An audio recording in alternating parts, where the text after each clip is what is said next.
I am now pleased to welcome to the stage Senator Ed Markey, the Senate co-chair of the Congressional Task Force on Alzheimer's Disease.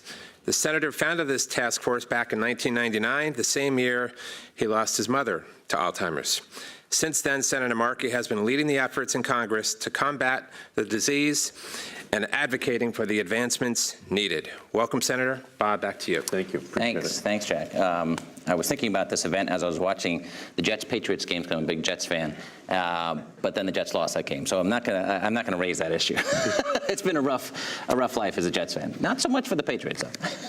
Well, yeah, we've beaten you every year since 2001, so I enjoy those games. I don't know why New Yorkers watch it. This is a repetition syndrome that's unhealthy. We're always looking forward to the draft. Yeah. As Jack mentioned, you've been tackling this issue for a long time, back to your days in the House. Can you just bring us back to the impetus of why you got involved and why you've been really leading on this issue for a long time? Yeah, well, my mother had Alzheimer's.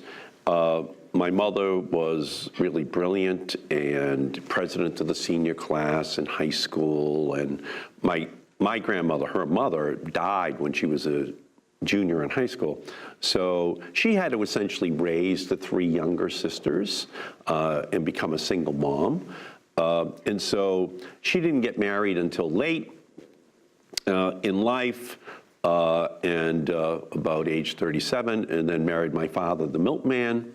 And so we grew up, my brothers and I, with the kind of the valedictorian and the milkman in the house, right? And so, and she could kind of do calculus for fun at the table, even though she never had it, and kind of translate Latin on sight, which my brothers and I knew that we were not as smart as my mother. So when my mother contracted Alzheimer's, my father, who was a milkman, we were taking care of her in the living room. And then as the years went by,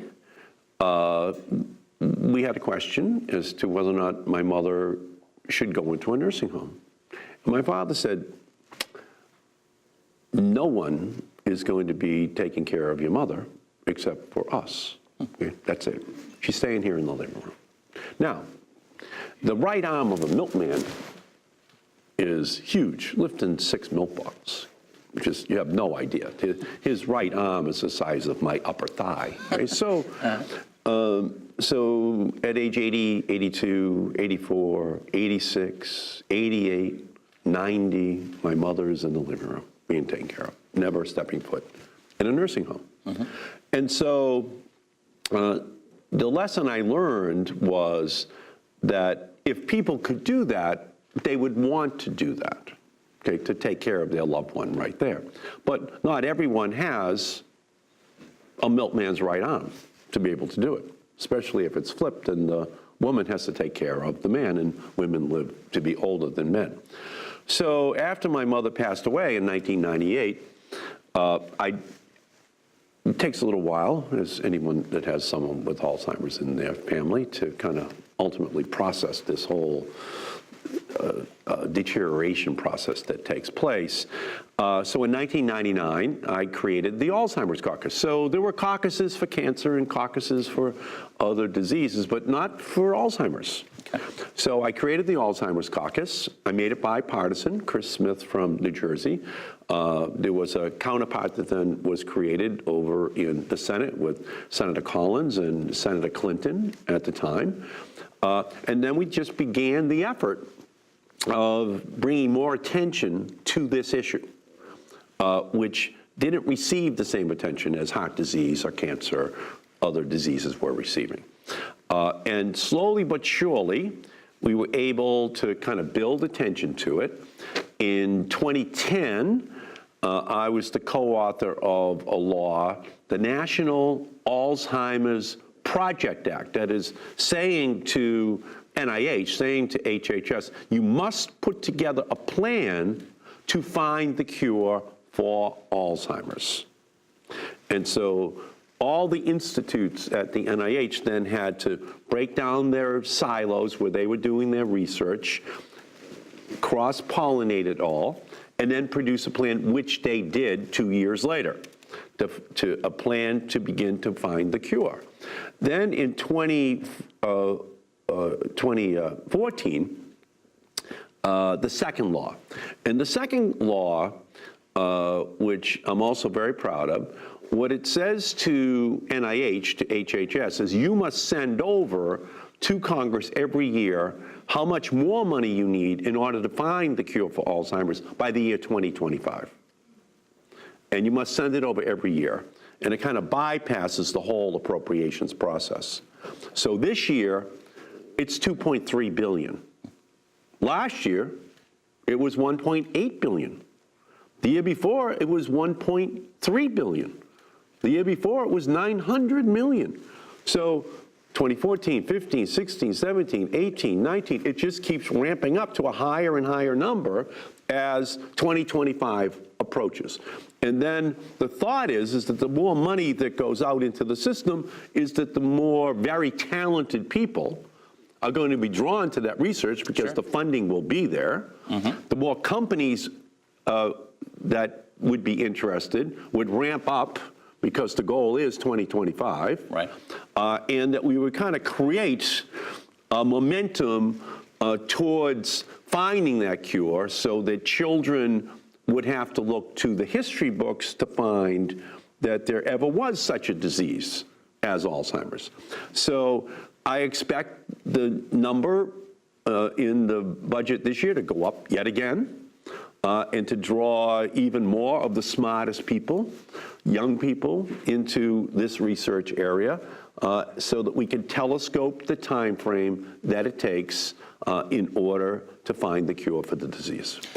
You mentioned your mother died in 1998. Can you describe how you've seen over the last couple decades the stigma effect change and also progress and education on what this disease is? That's a good point. In the early phases, in the 80s, you know, we were kind of in denial. We really didn't want to come to grips with the reality that that my mother, this kind of brilliant woman, had this disease. So even when we were at Mass General and she was sitting there and the doctor was going to be diagnosing her, and she, so the doctor would say, well, count backwards, Mrs. Markey, you know, 100, 99, 98, 97, and then she couldn't go any further, you know. So then he asked her a few other questions. So I said, because I was in denial. So I said, Ma, omne Gallia it divise in tres partes. And my mother said, all Gaul is divided in 3 parts, you know. So I'm going to try to prove that my mother's brain is still functioning, that she can translate Latin, of course, you know. And so the doctor just stopped, you know, thank you so much. Mrs. Markey, can you just sit here for a while? We're just going to go outside with Mr. Markey and your sons, okay? Right. So we went outside, and the doctor told us that, in his opinion, you know, that she had dementia, and so this is a whole process through which, in a way, it's not even stigma, it's like denial, right? You can't even come to grips with the reality that something is going to happen. And it's going to happen over, in our family, it was like a 13-year period. It was all the way from 1985 to 1998. So it's such a long trajectory. And today, I don't think that's the case as much. Right. It was, and I'd like to think that the Alzheimer's Task Force that I helped to create in Congress on a bipartisan basis, you know, finding members who had people in their family who had it so that we could just continue to advocate. So I think it's a different world that we're living in. There's more drug companies that are interested in this field, so we see more advertising on the issue as well. I think that we have more hospitals, nursing homes, which know a better way of talking about the issue, destigmatizing it, making it a better environment for families for them to work with those institutions and their family member who they love so much. Senator, you mentioned a couple laws that you pushed through Congress. What now? There's legislation that has 54 co-sponsors, bipartisan. Senator Collins, you're a co-sponsor on Alzheimer's. What is important for government agencies and Congress to do now to achieve goals by 2025?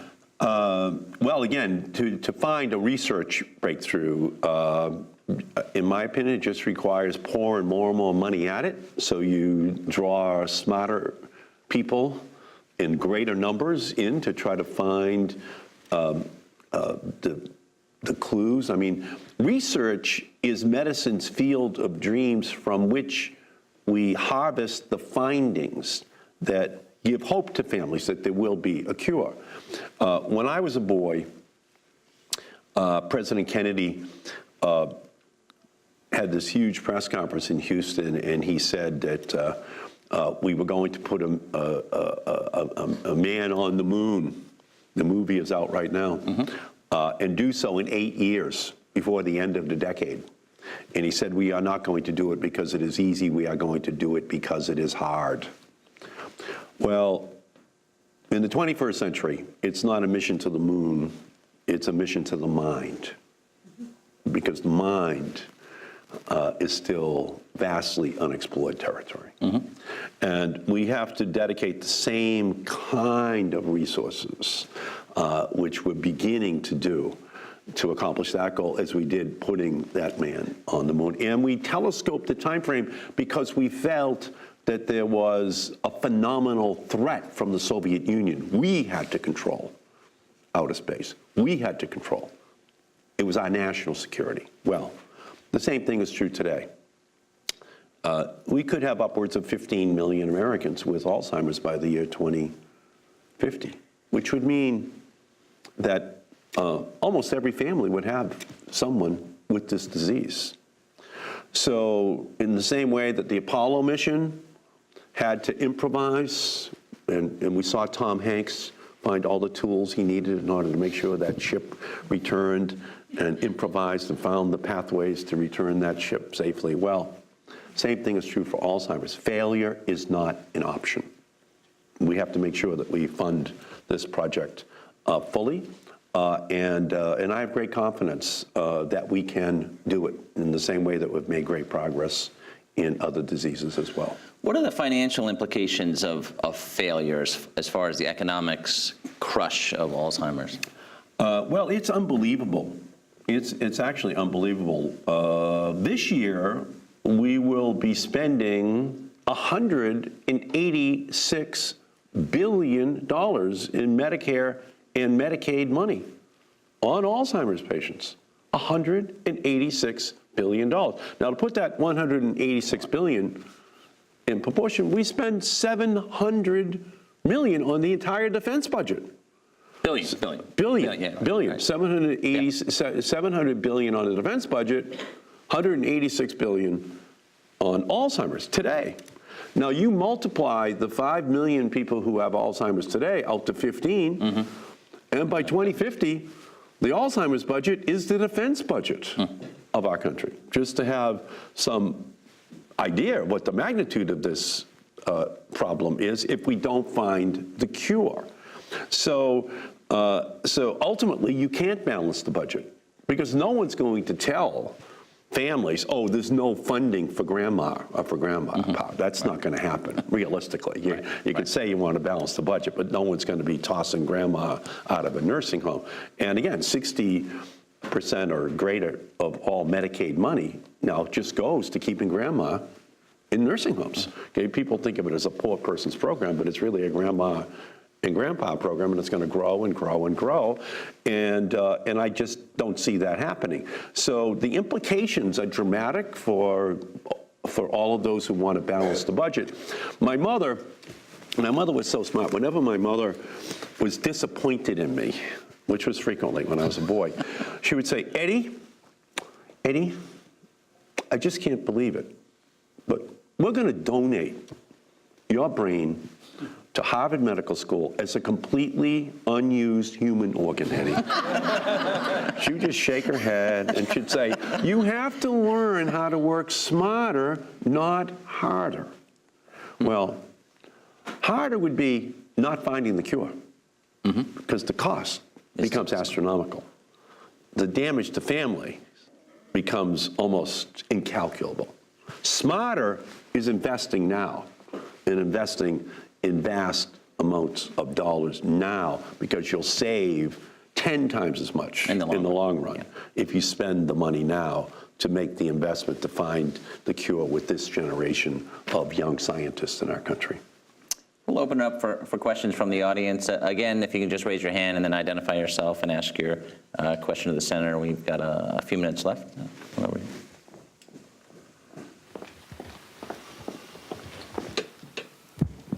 Hello, and I thank you all very much for this presentation. My name is Lauren Lukey, and I've been caring for someone in my family with Alzheimer's since I was 10. Different family members, and currently it's my 90-year-old mother and my 91-year-old father, who happens to be a geriatrician. So my question is, we need the research. We need this wonderful research, but the primary care for people with Alzheimer's disease in medical school could be augmented.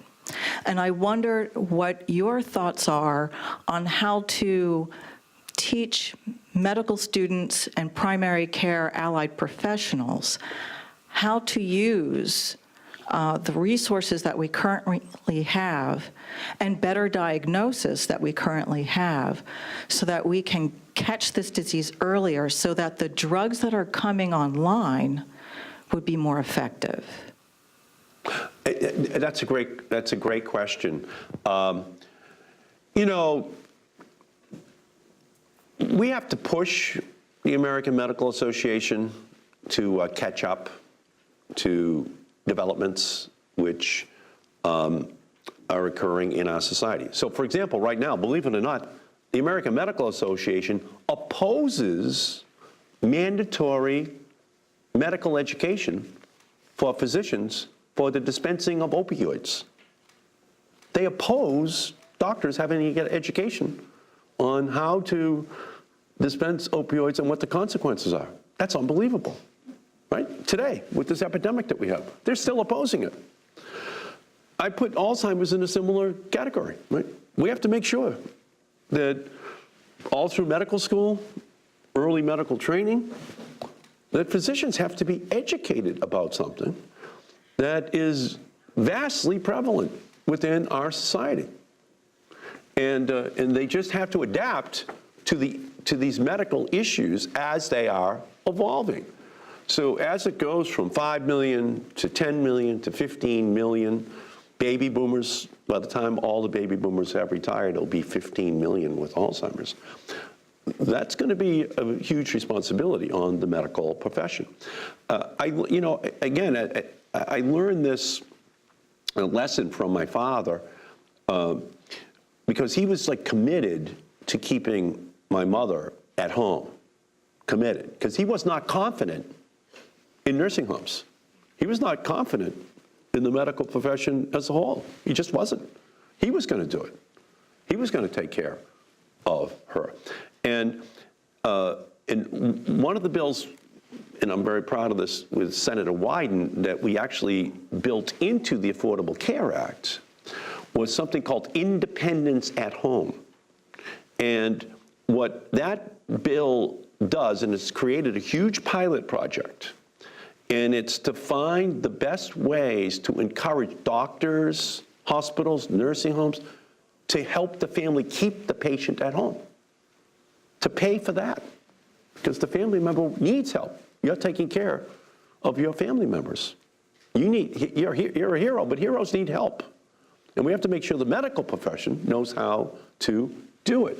And the goal that Senator Wyden and I had in the formulation of that bill was to create a methodology by which nurse practitioners, physicians, nurses, hospitals, nursing homes, all came together to create a model for keeping people at home and helping you, helping my father, helping families all across the country to keep them there as long as possible. But that requires a massive education program for the medical establishment, right? A new way of looking at all these issues. So this pilot project had 10,000 patients in it. Now we've upped it to 15,000. They needed more data in order to make sure that they get it right. But it's a way of trying to anticipate the future, right? So that people at home would have the capacity to be able to deal with it. So I agree with you. We're going to have to, in this area and in other areas, really call for and pressure the medical profession to upgrade their knowledge as to what is going on. Otherwise, a doctor might be treating someone kind of for all their physical ailments when much of it might be in the brain of the individual. But that doctor isn't trained because they're only trained to look at the individual component, physical parts of the person. So we need to have much better integrated medical education in this country. And again, I'm just going to throw in opioids as well. Okay, it's absolutely wrong for them not to require every physician to understand the consequence. We've run out of time. Please thank Senator Markey for joining us this morning. Thank you so much.